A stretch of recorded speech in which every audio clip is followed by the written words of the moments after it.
Today I'm going to show you guys how to change your VEX 393 motor from low speed to high speed. Some things you're going to need are a VEX 393 motor, one set of high speed gears, lubrication grease or petroleum jelly, also known as Vaseline, a size 1 Phillips head driver, and an electric drill. A regular Phillips head screwdriver can work, but it can easily strip the heads of the screws that we're going to be changing, or taking off, sorry. And you won't be able to take them off or get them back on after you do it, and it's just not worth it.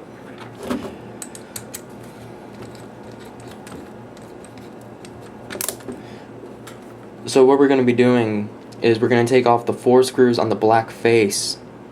You don't want to take off the ones on the green face. You're going to get 2 flat gears, and you can't change them. You can only change the ones on the black side. You want to make sure you're using a size 1 drill bit, and you want to carefully take off the screws on the black face and try not to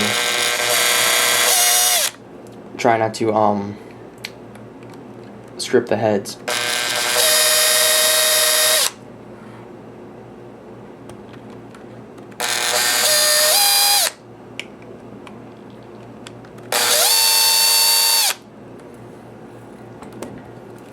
Once all 4 screws are out, you want to just take them out and set them aside.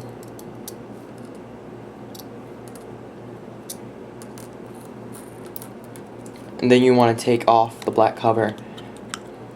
Make sure that your bushing is still there. It will sometimes be in the black face, or it will be around the output shaft gear. You just want to make sure that it's properly on there. You want to take off first the output shaft gear, and then you want to take out the middle gear. You want to set those aside, and then you want to grab your high-speed gear set. You want to grab your lubrication grease or petroleum jelly, also known as Vaseline, and you want to apply lubrication to both the gears. You want to just apply a small amount, and you want to rub it all around using your fingers.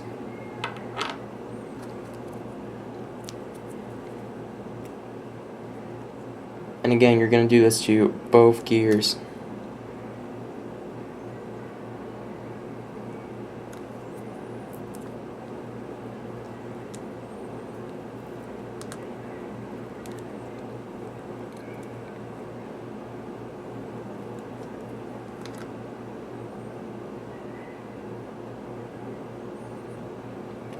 Once both your gears are properly lubricated, you want to take the middle gear and you want to set it on that shaft that's in the middle of your motor, and it's just going to sit there. You want to push it all the way down. Then you want to grab your output shaft gear, and it's going to sit right there. Once both gears are on, make sure your bushing is still on your motor, either on the black face or around the output shaft gear. And you want to take the cover and you want to carefully set the motor case back on over the motor. You want to take the screws and carefully put them back in.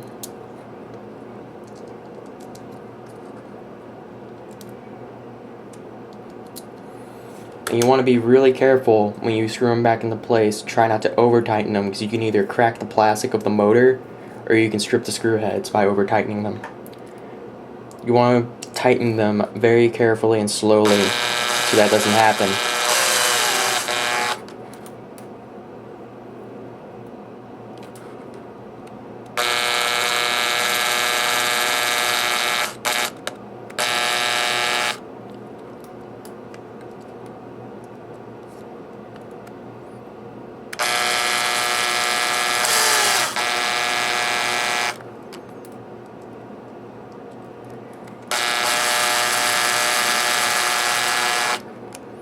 And you just change your motor from low speed to high speed.